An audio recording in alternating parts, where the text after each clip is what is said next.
Thank you, everybody, for coming to the Aaron Torres Podcast YouTube page. If you could do me a quick favor, see that little subscribe button at the bottom of your screen? Go ahead, click that subscribe button.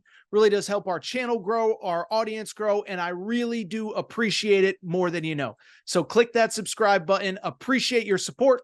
Now, here's the video that you came here for.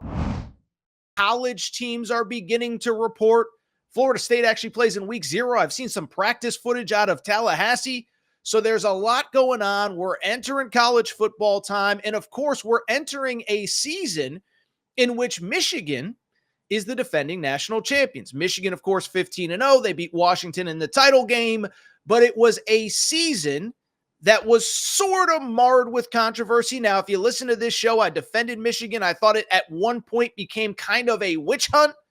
Well, apparently the witch hunt is not over, because the Wolverine.com, that is the affiliate that covers Michigan for On3, put out a report that on sometime this week, maybe by the time you guys and girls listen to this video, clip, podcast, whatever, that Michigan will receive a notice of allegations, that is the official letter from the NCAA, regarding the Connor Stalions sign stealing scandal, and that Michigan could be looking at major punishment, including a 1 to 2 year postseason ban.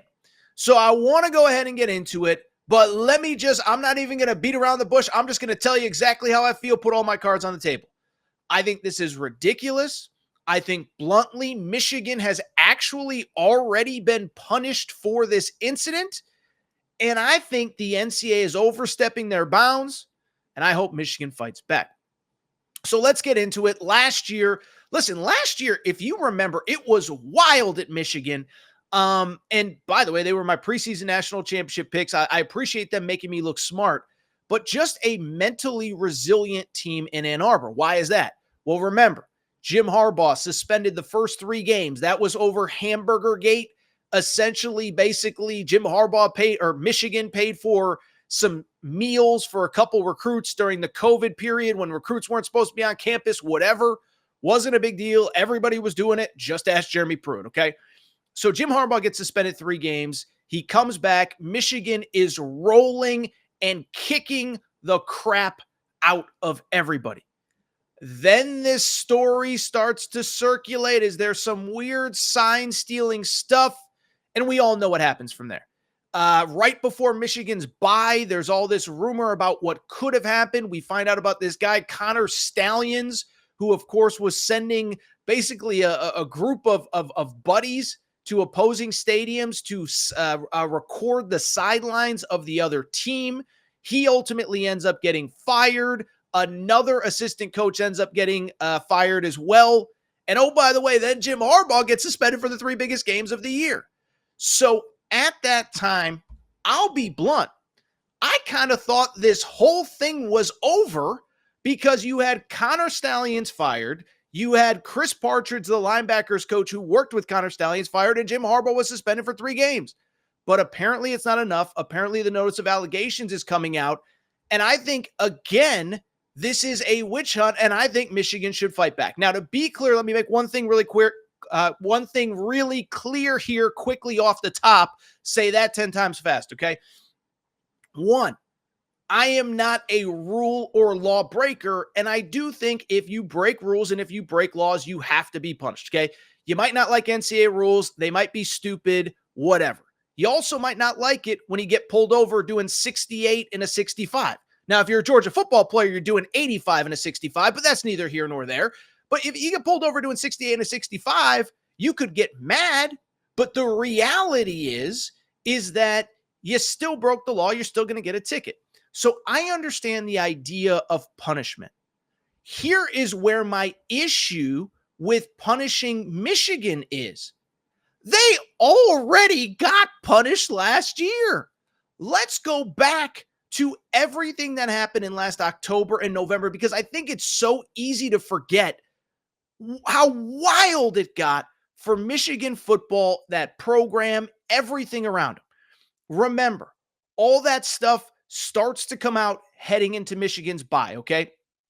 And you can go back and look At first, every coach in America kind of defended Michigan. They were like, sign stealing happens everywhere. It's not a big deal, whatever. Matt Rule said it at a press conference at Nebraska. Dion said it at a press conference at Colorado. And so you kind of started to feel like, okay, this is something that happens everywhere. Then all of a sudden, more details come out. Then you realize they broke the rules. But then remember what happened from there. The Big Ten unilaterally decided that the NCAA was not going to move fast enough, and the Big Ten got push from the league's teams, ADs, and coaches to punish Michigan. The essential argument was NCAA punishment moves too slow. Michigan isn't going to be punished for this. They need to be punished for this. And so what did the Big Ten do last year? By the way, remember, there was a moment in time last year. There were 14 teams at the time in the Big Ten. 13 ADs and 13 coaches got on a call with the commissioner and basically pressured the guy, hey, you got to do something. Michigan was not even allowed to be on the call, which is insanity. But then what happens? Going into the Penn State game, biggest game of the season, on the road, Big Ten makes the decision. By the way, not on Monday, not on Tuesday, not on Wednesday. They make the decision while Michigan is flying to play Penn State that they are going to suspend Jim Harbaugh for 3 games. Michigan lands, they don't even know what's going on. There's video of Harbaugh on the tarmac, like what the heck just happened? So he's sitting in a hotel room. He ends up getting suspended. And so that's where I have an issue with the NCAA punishing Michigan. This is double freaking jeopardy. Listen, I'm not a lawyer, okay? But at the same time, it's like they got punished. Head coach was suspended 3 games. The guy behind all of it got fired. Another assistant coach got fired. And they overcame it, and they still won a national championship. Let me even take it a step further. The NCAA's logic actually doesn't even really make sense as far as all this Michigan stuff is concerned.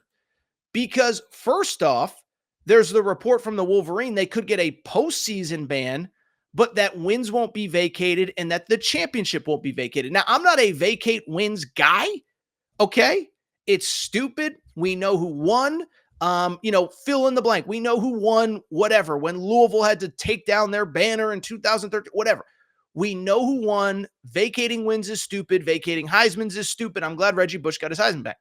But at the same time, you can't say that if they broke the rules, but the record still, it doesn't even make sense. And then on top of that, how about this? The NCAA actually 3 or 4 years ago, post FBI scandal in college basketball, they rewrote how they do punishments. You can go ahead and look this up. The NCAA basically said, like, look, going forward, we are not going to do postseason bans anymore. We don't believe it's fair to players on existing teams to be punished for things that happened when they weren't there. So they're going again against their own rules after the Big Ten basically made up their rules as they went along. And lastly, let me also say this. Remember, the NCAA has basically acknowledged that the rule that Michigan broke last year was kind of a stupid rule. Again, understand you got to be punished. But what was the rule? The rule was you couldn't travel to be on the sidelines to record other teams' sidelines. And the reason they did that was they deemed it unfair to smaller schools, okay? But since then, they've realized, you know what? This all could be avoided if we just had headset whatever in the helmets of quarterbacks so they could talk directly to the offensive coordinator or the head coach or whoever. And so they've since changed the rule that was broken, basically acknowledging that it was a stupid rule. So again, I just go back to the most basic point. I understand how punishment works. I believe everybody should be punished and held accountable when you break rules, break laws, whatever. But Michigan was held accountable. Connor Stallions was fired. Jim Harbaugh was suspended for the 3 biggest games of the regular season last year. Michigan won all 3. They proved that they weren't winning because of the sign stealing when Connor Stallions was gone and Jim Harbaugh was gone. Then they win the Big Ten, go to the big Rose Bowl, beat Alabama, and beat Washington for a national championship. So this doesn't make sense. It's so stupid. The good news is it appears as though Michigan is going to fight this. And I'll be honest, I do hope that they fight this because it's ridiculous. It's absurd. It's going against the rules that the NCAA has said that they are changing in terms of punishing current players with postseason bans. Fight it, Michigan. Fight it. Listen, I'm no Tom Mars. I'm no legal expert, but I will come on and consult for free because this is stupid and you got to stand up for yourself.